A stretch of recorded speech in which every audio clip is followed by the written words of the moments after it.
Assalomu alaykum aziz dindoshlar, 75-darsimizga xush kelibsiz. Bugungi darsimizda kalimalar mavzusidan 6-kalima bo'lmish tamjid kalimasini to'liq o'qishni hamda sharhlashni o'rganamiz. Xo'p, tamjid kalimasi umumiy hajmi 1-varoq hamda 2-varoq va yana bir bu tarafdagi varoqni o'z ichiga oldi, 3-varoq bo'ldi, asosiy uzunligi hamda umumiy sharhlasak 3-varoq bo'ldi. Hamda tarjimasi bor. Jami 4 varoqni o'z ichiga olyapti. Hozir sizlar bilan birgalikda shu 6-kalimani birgalikda to'liq sharhlaymiz hamda o'qishni o'rganamiz hamda o'qilishini audio holatini ham oxirida qo'yib beraman. Xo'p, birinchi navbatda hozir boshidan boshlab, mana bu yerdan boshlab birgalikda sizlar bilan sharhlab olamiz to'liq. Keyin o'qilishni o'rganamiz, xudo xolasa. Demak, birinchi navbatda shu yerdan boshlaymiz. Hozir men ekranni yaqinlashtirib olaman. Xo'p, ekranni yaqinlashtirib oldim. Eslatib o'taman. Bu yulduzchalar shita to'xtashimizni bildiradi. Demak, boshdan boshlab o'qishni boshladik. Birinchisi mana subi. Bitta b harfining ustida sukun kelsa, biz arab tilida yozish va o'qish darsini 14-darsda o'tganmiz. I ga moyil tebratiladi. Qisqa qilib aytsak, b harfining ustida sukun kelsa, i ga moyil tebratilar ekan. Ya'niki subi, sub masda yoki subi emas, subi i ga moyil tebratiladi. Yozib qo'ydim, tebratiladi deb. Keyin bu yerda bu h e'tibor beramiz.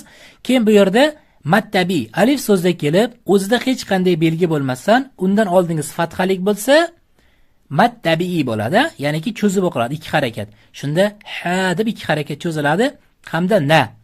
Bu yerda na o'z holicha, keyin so'z o'rtasida vasli hamza kelsa o'qilmaydi. So'z o'rtasiga tashab ketamiz buni. Shunda bu yerda nima bo'ladi?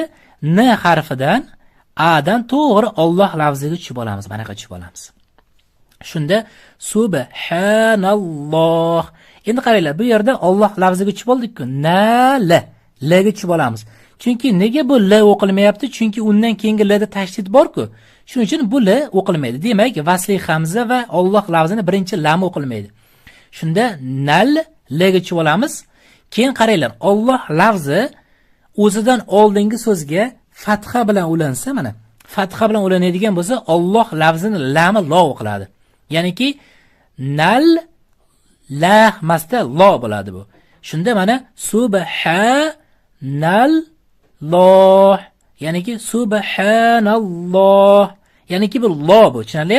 Alloh lafzi o'zidan oldingi so'zga fatha bilan ulansa, Alloh lafzini lami lo o'qiladi. Shunda loh. Keyin vaqf birinchi qoidaga ko'ra bunga nima qo'yamiz? O'zimiz sukun qo'yamiz. Kasra olib tashlanadi. Shunda kasra olib tashlansa, subhanalloh. Mana sukun bilan to'xtalyapmiz hamda vaqf birinchi qoida kasra olib tashlab o'rniga sukun qo'yildi.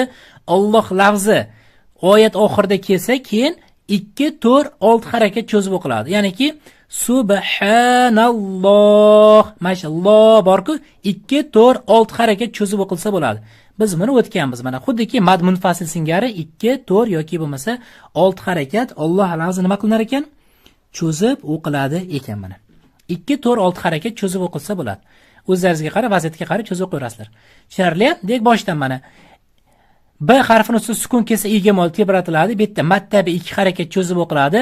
To'g'ri n l Alloh lafzini lamiga tushib olamiz. Vasli hamza va Alloh lafzini birinchi lami o'qilmaydi. Keyin bu Alloh lafzi lo deb o'qilar ekan, la emas. Hamda 2, 4, 6 harakat cho'zib, keyin buni kasrani olib tashlab o'rniga sukun qo'yar ekanmiz. Umumiy xossa shu.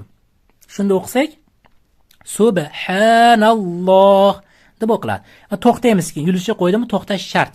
Subhanalloh. To'xtaymiz. Endi davom etamiz. Bir to'xtab nafas olamiz. Sizlar to'xtab o'qiymiz. Endi bunisi mana. Bunisi osonroq ancha. Vasli hamza so'z o'rtasiga kelsa o'qilmaydi. Shunda bu to'g'ri laga tushib olamiz. Shunda val ham. Bu yerda m harfi sukun bilan kelsa qanaqa bo'lardi? Izhor shafaviya bo'ladi. Sukunlik mim harfidan so'ng b va m harflaridan tashqari boshqa harflar bo'lsa, izhor shafaviya bo'ladi. Ya'niki m harfi bildirib o'qiladi. Shunda val hamdu lillah. Xo'p, bu yerda m bildirib o'qilar ekan, ushlab turish g'unna hech nima yo'q. Oddiy m bo'ldi. Keyin du bitta lillah deb yozilgan qaylar. Bu l harfi lil la h. Endi qaranglar, bu yerda li Alloh lafzi la deb o'qiladi, lami. lillah. Qaranglar mana lillah la deb o'qilyapti. Nega desa, chunki Alloh lafzi kasra bilan ulanyapti. Qarang mana. Bu dommaga qaralmaysiz, bunga qaraysiz mana. Bunisi kasra. Bunga e'tibor berasiz. Chunki bundan oldingi Alloh lafzida bunaqa narsa yo'q edi, ko'ryapsiz? Shuning uchun bundan oldingisiga qaragandik. Bu yerda oldingisi manonga qaraladi. Shuning uchun Alloh lafzi la o'qiladi. Shunda lillah bo'ldi. Keyin Alloh lafzi so'z o'rtasida emas, so'z oxirida kelyapti. So'z oxirida kelsa Alloh lafzi 2, 4, 6 harakat cho'zib o'qiladi. Shunda valhamdulillah la deb. Keyin bu yerda vaqf birinchi qoidaga ko'ra kasrani olib tashlab, o'rniga nima qo'yamiz? Sukun qo'yamiz mana. Ko'rdingizmi? O'rniga keyin sukun qo'yamiz. Tushunarli-a? Bu yerda la o'qilar ekan Alloh lafzi 2, 4, 6 harakat cho'zsak bo'lar ekan. Keyin vaqf birinchi qoidaga ko'ra o'rniga sukun qo'yamiz. Shunda valhamdulillah deb to'xtaymiz. Yana men hozir Shayx Alijon qori o'qiganlarini qo'yib beraman. Biz hozir shunchaki sharhlayapmiz, a? O'qilishiga alohida e'tibor beramiz. Biz hozir qoidalarni sharhlab ketyapmiz. Xo'p, keyingisi. Endi bunisi. Bu yerda yana boshladik mana vala. Bu yerda mattabi alif so'zda kelib, o'zi hech qanday belgi bo'lmasa, undan fathali bo'lsa mattabi bo'ladi. Bu yerda mattabidan so'ng hamza kelyapti, mana hamza. Bizda qoida bor edi. Tabiiy matdan so'ng hamza kelib, ikkisi boshqa so'zda bo'lsa, mana la alohida, ilaha boshqada. Tabiiy matdan so'ng hamza kelib, ikkisi boshqa so'zda kelsa, mad munfasil bo'lib, 2, 4, 6 harakat cho'zib o'qiladi. Xohlasiz 2, xohlasiz 4, xohlasiz 6 harakat cho'zib o'qisangiz bo'ladi. Shunda vala deb, 2, 4, 6 harakat cho'zsiz bo'ladi. Endi ilaha. Bu yerda ilahada mana belgichamiz bor-ku, mattabiy deb bildiradi, mana shu belgicha. Alifga teng. Shunda mattabiy bo'lib la 2 harakat cho'ziladi. Ilaha, ilaha emas, ilaha 2 harakat cho'zib o'qiladi. Chunki quyidagi belgichamiz nimaga teng ekan? Alifga teng ekan. Shunda alif so'zga kelib, o'zi hech qanday belgi bo'lmasa, uni fathali bo'lsa mattabiy bo'ladi. 2 harakat cho'ziladi. Shunda ilaha 2 harakat cho'ziladi. Hamda bu yerda ikkitala illa. Bu yerda qaranglar, bu yerda bu alif cho'ziq bo'lib kelyapti. Illa deb cho'zilishi kerak, lekin bizda qoida bor edi. Cho'ziq bilan tugagan so'z vasli hamza bilan boshlangan so'zga qo'shib o'qilsa, cho'ziq cho'zilmaydi. Shunda bu alif tashib ketamiz. Illa cho'ziq cho'zilmar ekan. Endi vasli hamza so'z o'rtasida kelsa o'qilmaydi. Buni tashib ketamiz. Alloh lafzini birinchi lam o'qilmaydi, chunki undan keyingi lamda tashdid bor.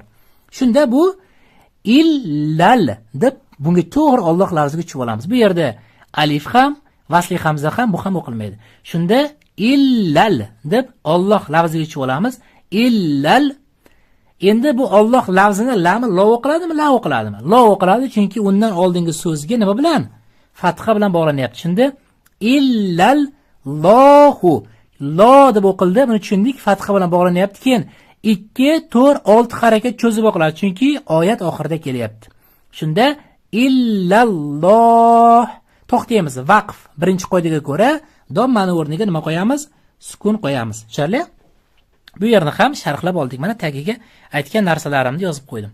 Birinchi qismini Xudo xohlasa tugatdik. Yana mana qayda yulduzcha qo'ygan to'xtaysizlar. Nafas olib to'xtashimiz kerak. Endi pastga tushamiz. Endi bu yog'ini tez-tez sharhlab ketaveramiz. Xudo xohlasa audiosini kesib qo'yib beraman. Endi bu yerda yana shu vasli hamza o'qilmaydi. Alloh lafzini birinchi lami o'qilmaydi. To'g'ri qayerga o'tamiz? Alloh lafziga tushib olamiz. Shunda mana val lo deb o'qiladi. Chunki o'zidan oldingi so'z nima? Fatha bilan ulanyapti Alloh lafzi. Alloh lafzi o'zidan oldingi so'zga fatha yoki domma bilan ulansa, Alloh lafzini lami lo o'qiladi. Shunda vallohu.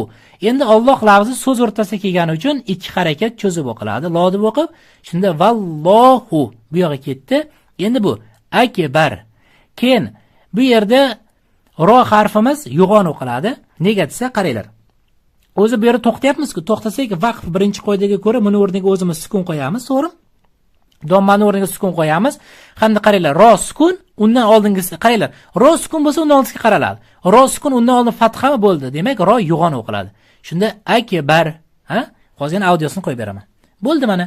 Bu yog'ini sharhlab bo'ldik. Endi davom etamiz, qaranglar. Endi bu yog'i. Bu yerda la mattabiy, chunki alif so'zda kelib, o'zi hech qanday belgi bo'lmasa, uni fathalik bo'lsa mattabiy bo'ladi. 2 harakat cho'zib o'qiladi. La hav la. Bu yerda bug'ga e'tibor beramiz, hamda lin harfi bor. Lin nima edi? Vav so'zda kelib, o'zida sukun bilan kelib, vav.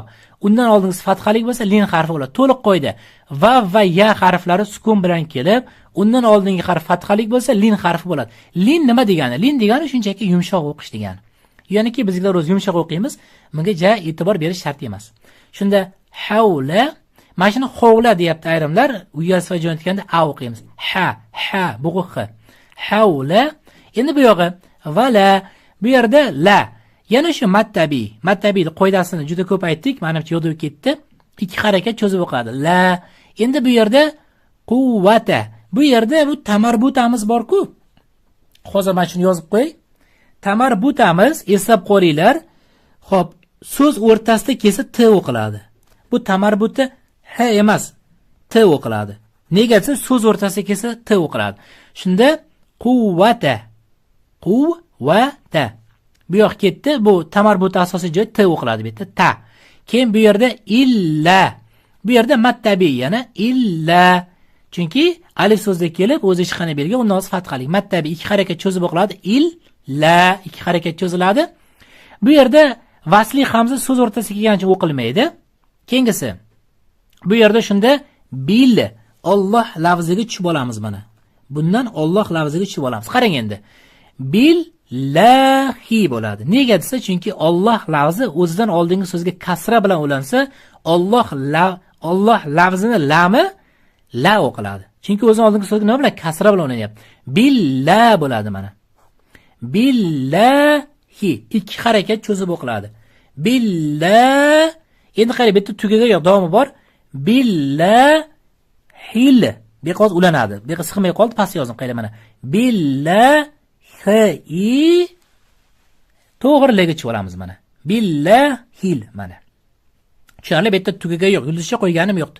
Bu yerda masalan billah deb to'xtamang. To'xtash yo'q. Mana billahi lega tushib olamiz. Lega tushiladi. Bu yerda vasli hamza chunki o'qilmaydi. Bu yerda mahrajga e'tibor beramiz. Keyin li yi. Ikkita ye bu yerda. Li yili. Bu yerda mana undan lega tushasiz. Yana vasli hamza o'qilmaydi chunki so'z o'rtasiga kelyapti. Yil, yana bu yerda mahraj, keyin bu yerda z harfimiz qanaqa z edi bu? Yo'g'on z. Shunaqa yo'g'on holatda o'qiysiz. Keyin bu yerda to'xtashimiz uchun o'zimiz sukun qo'yamiz, kasra olib tashlanadi.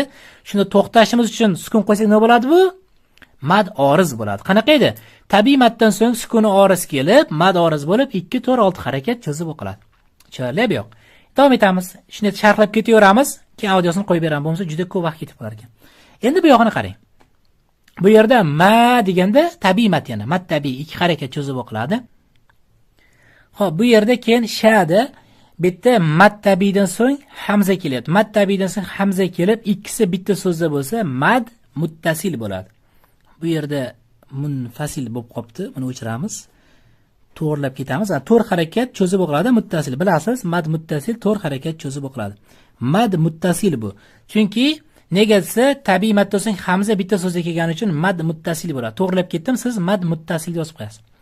Shunda sha deb 4 harakat cho'ziladi hamda endi bu yog'i. Bu yerda vasli hamza o'qilmaydi, Alloh lafzini birinchi lam o'qilmaydi, shunda to'g'riligini tushib olamiz. Shunda Allohu. Bu yerda qaranglar, vasli hamza o'qilmadi, Alloh lafzi o'z oldingi so'zga a bilan ulangani uchun Alloh lafzini lami lo deb o'qiladi. Mana lo hamda so'z o'rtasiga kelgani uchun Alloh lafzi ikki harakat cho'ziladi. Bo'ldi. Shunda masha Allohu. Endi bu yerda ka. Bu yerda ka yana mattabi ikki harakat cho'ziladi. Kana va ma ikki harakat mattabi lam ma bildirib o'qiladi. Qaysi qoida? Izhor shafaviya qoidasi mana. Izhor shafaviya qoidasi. Endi pastga tushib olamiz. Hali bu bitta nafasda o'qiymiz. Mana bu yerda to'xtagan edik, mana bu yerda bitta nafasda ketyapmiz. Hali pastga tushdik. Endi bu yerda davomini qaranglar. Yasha bu tutuq belgisi. Yasha lam. Bu tutuq belgisi, biz buni 12-darsda o'tadik adashmasam tajvidda. Bu tutuq belgisi chunki hamzaning ustida nima kelyapti? Sukun kelyapti. May. Shunda yasha lam. Xo'p, shunda bu yakun to'xtaymiz yana mana. Yakun. Oddiy sukun bilan to'xtaldimi? Sukun bilan cho'ziq hech nima yo'q. Yakun deb to'xtaysiz bo'ldi. Bu yerda yana lam. Bu yerda izhor shafaviya qoidasi. Chunki ma nima bildirib o'qiladi. Endi bu yog'i Al.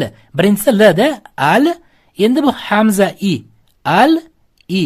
Shunda bu yerda ye. Shunda cho'ziq bo'lyapti. Mana mattabiy bo'lib qoldi mana bu narsa. Mattabiy bo'lib qoldi chunki i'dan keyin ye kelyapti. Qanaqa edi?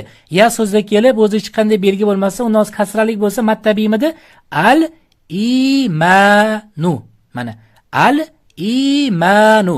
Bu i'ni cho'zasiz bo'ldi. Al l i ikki harakat. Tamam, boshqa narsa yo'q. Al ima yana mattabiy. Al imanu. Tushunarli? Endi bu yog'i iqo. Qof harfini ustida sukun kelsa uga moyil tebratiladi. Mana tebratiladi uga moyil.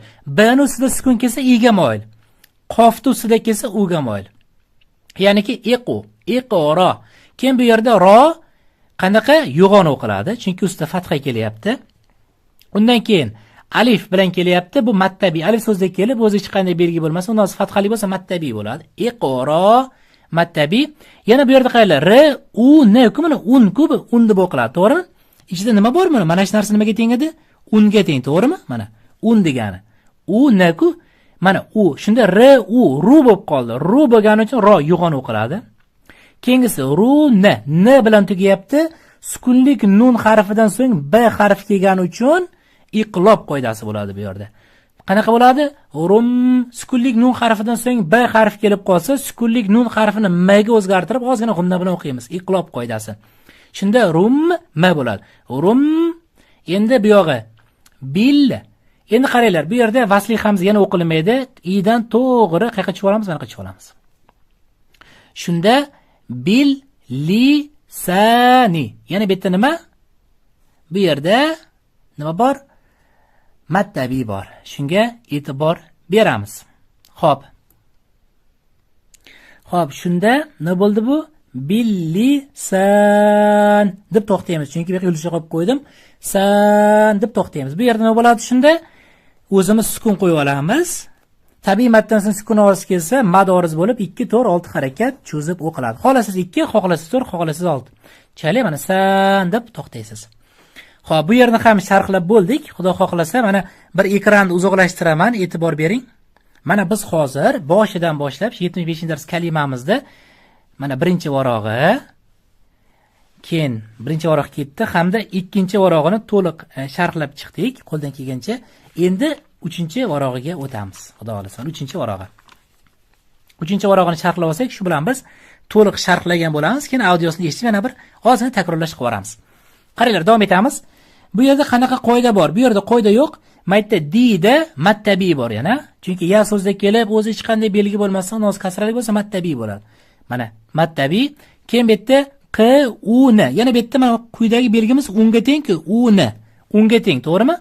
Sukunlik nun harfidan so'ng b harfi kelib qolsa, sukunlik nun harfini b ga o'zgartirib, g'unna bilan o'qiymiz. Qaysi qoida? Iqlob qoidasi. Shunda qum deb ozgina ushlab turiladi. Keyin bu yerda bil, b ile vasli hamza so'z o'rtasiga o'qilmaydi. L ga tushib olamiz. Bil qolabi. Bil qolabi. Bu yo'g'i sharhlab bo'ldik. Endi bima mattabiy 2 harakat.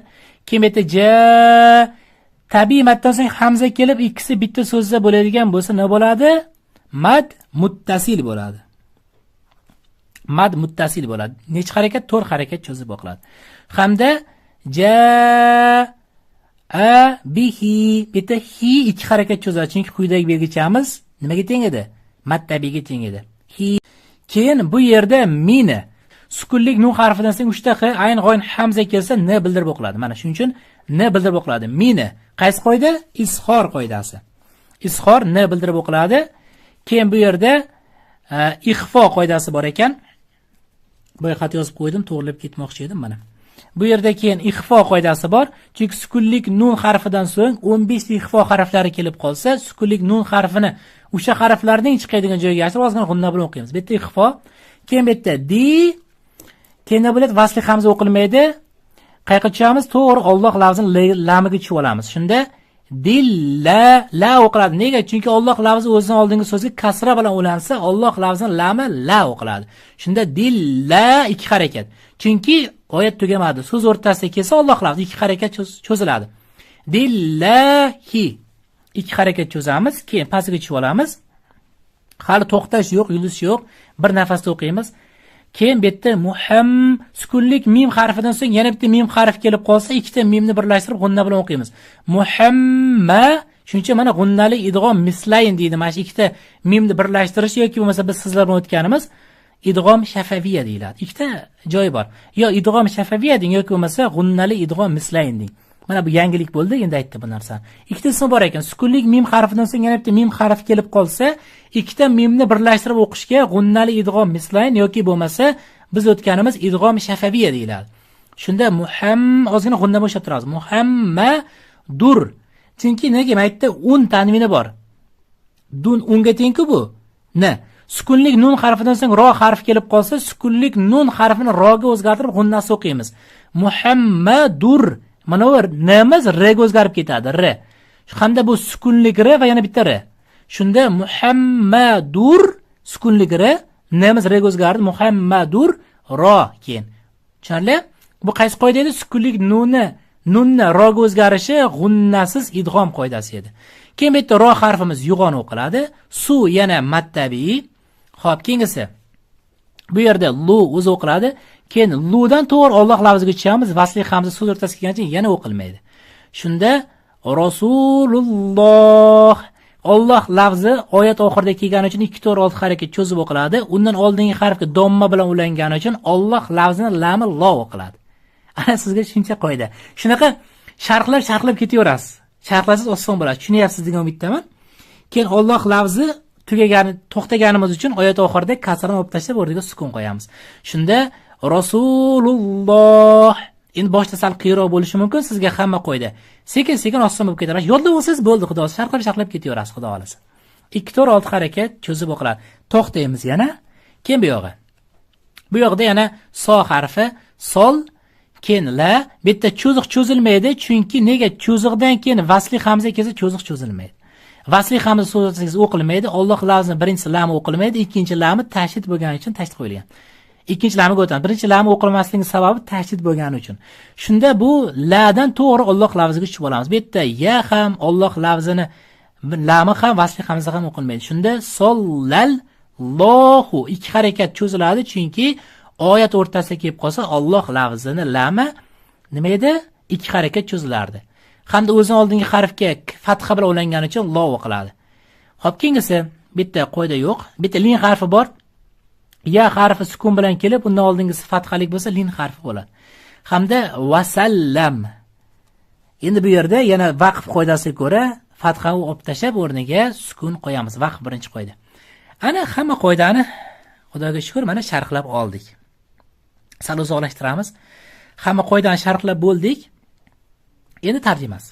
Men tarjimasini ham yozdim. Chunki siz ham yozasiz degan umiddaman. Chunki kitobdan tayyor ko'rsatib qo'ysam bo'ladi. Lekin yozdim. Siz ham Xudo xohlasa shuni yozing. Xo'p, tarjimasi. Tarjimasi Alloh barcha ayb va nuqsonlardan pokdir. Hamd va sano Allohgadir. Allohdan boshqa iloh yo'q.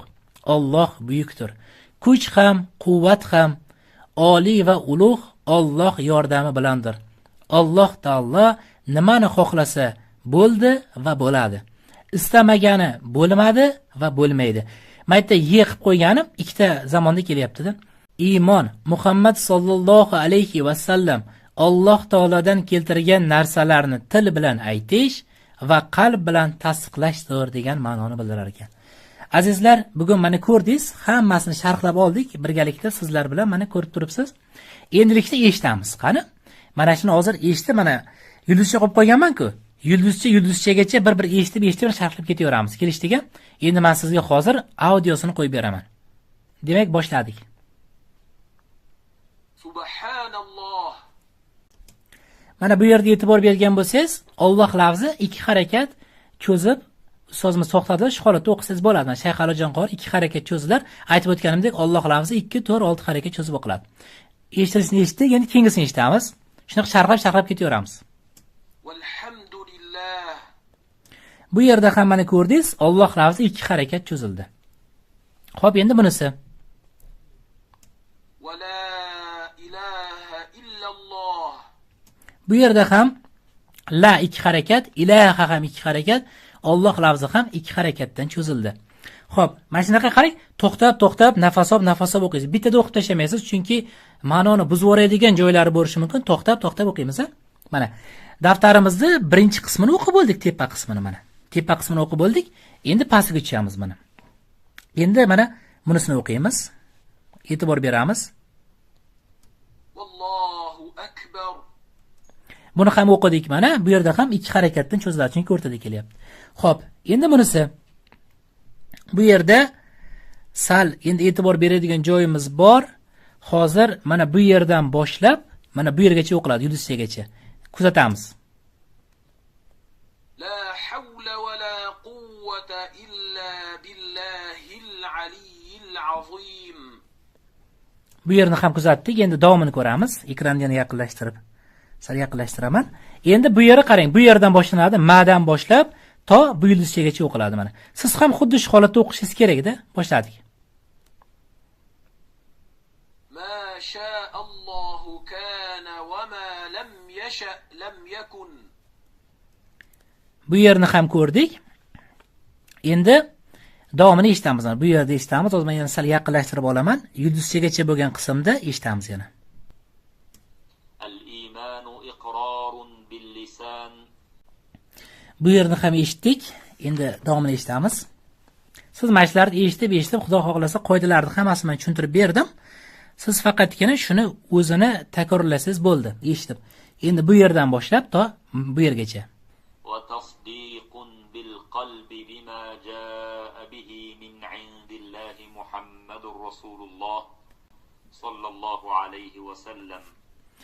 Shu bilan mana bugun ushbu kalimamizni ham 6-kalimamizni to'liq sharhladik. Iloji boricha men qo'ldan kelgancha sizlarga audiosini ham eshittirdim. Yana Telegram kanalimizga har doimgidek men audio variantini alohida yuklab, Telegramimizga yuklab qo'yaman, Xudo xohlasa. O'shani eshitib yana bemalol mustahkamlab olsangiz bo'ladi, Xudo xohlasa. Hamda mana yana bir ko'rsatib ketaman. Mana bir varoq hamda ikkinchi varoq va yana bir varoq 3 varoqdan iborat bo'ldi bugungi darsimiz. Hamda tarjimasidan iborat. Azizlar, shu bilan bugungi darsimiz kalimalarning 6-si o'z nihoyasiga yetdi. Xudo xohlasa keyingi darslargacha salomat bo'linglar.